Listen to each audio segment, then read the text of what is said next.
Mga ka-TH, magandang araw po sa ating lahat. Welcome back muli sa ating YouTube channel. Ito guys, ipapakita po namin sa inyo itong napakalaking bato. Ayan, kung tatawagin natin ito ay big border marker. Ayan guys. Ayan. So dito, north alignment. Ayan. Napakalaking bato po ito mga ka-TH. Ito po. Nag-iisang bato lang ito dito sa bakanting lote. Ayan guys. So dito naman, papuntang west ay makikita natin ang karagatan po ng bayan po ng San Isidro. Dito po sa Leyte. Ayan. So itong area na ito mga ka-TH ay positive po ito dahil historical area. So dito po ay kinampuhan po ito ng mga Hapon noong World War II.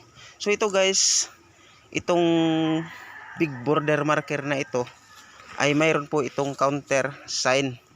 Ayan. Napakalaki ito mga ka-TH. At sa tansya namin kahit mga 20 tao ay hindi po ito kayang buhatin. So dito, didiretsoy natin north position. Makikita po natin ang karagatan po ng Naval Biliran. Ito guys. Ayan. Itong arrow. Ayan, may arrowhead. Ayan, papunta doon. Ayan. Tutumbukin natin mga ka-TH. Papakita namin ang ating nakitang counter sign. So, ang ibig sabihin nito is portal. Ayan. Bilog. So, hahanapin natin yung lumang atabay. Ayan. Yung pinagsususpitsahan po ng mga live pointer na atabay noong kapanahunan ng World War II. Tara mga ka-TH, papakita po namin. Dinitik na namin to kanina, hindi lang namin ipinapakita yung pagditik. Yung mga kasama namin nandoon na sa ibaba. Yan. Natunto natin mga ka-TH gamit yung divine rod. Kasi nung kapanahunan ay ginagamit din ito. Ayan. So dito, liliko tayo. Ito yung itinuro ng ating divine rod.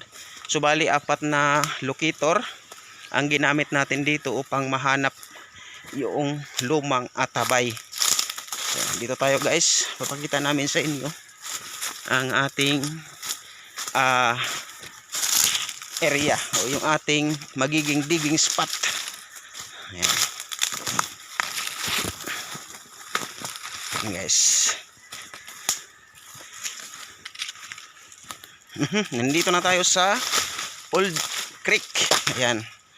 So, itong area na ito mga ka-TH ay ito daw po ang pinagsususpitsahan na naging paliguan ng mga GIE.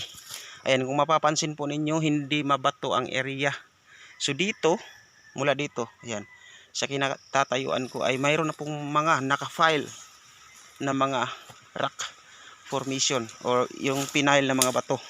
Ayan. Ayan. Yung mga ka-TH namin. Ayan. Ayan oh. May itinuro. Ayan. Finter. So dito, diretso na tayo mga ka-TH sa ating digging spot. Ayan. So ito yung lumang atabay mga ka-TH. Ito yung lumang atabay. Ayan. May live pointer po tayo na magpapatunay na ito daw po ang ginagawang paliguan ng mga Japanese Imperial Army. So ito guys, ito yung counter sign sa ating big border sa taas. Ayan. Sa kulay pa lang oh mga ka-TH. Ayan. Gold. Yung arrow kanina na nakaukit doon sa stone map. Ayan, mapapansin po ninyo nandito. Ayan. So ito po ay turtle. Ayan. Ayan oh. Turtle, ito yung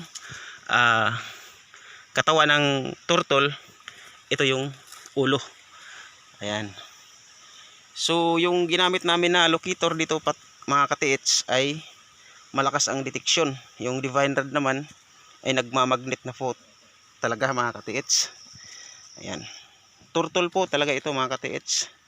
So ibig sabihin nandito lang sa area, nandito lang sa pinaglubluban ng turtle.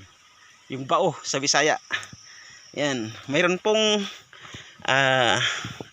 footmark.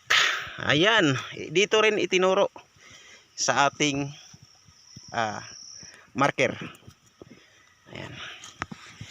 Yan, bao talaga yan mga katiits na nakalublob. Yan yung katawan niya. Ayan, ayan, bao talaga yan. Mayroong box type na nakaukit sa taas. Ayan. Ayan, ang ganda. Water element. Yan, babagsak. Diyan lang yan. Ayan. Ayan. So maraming salamat po mga katiits at happy hunting sa ating lahat.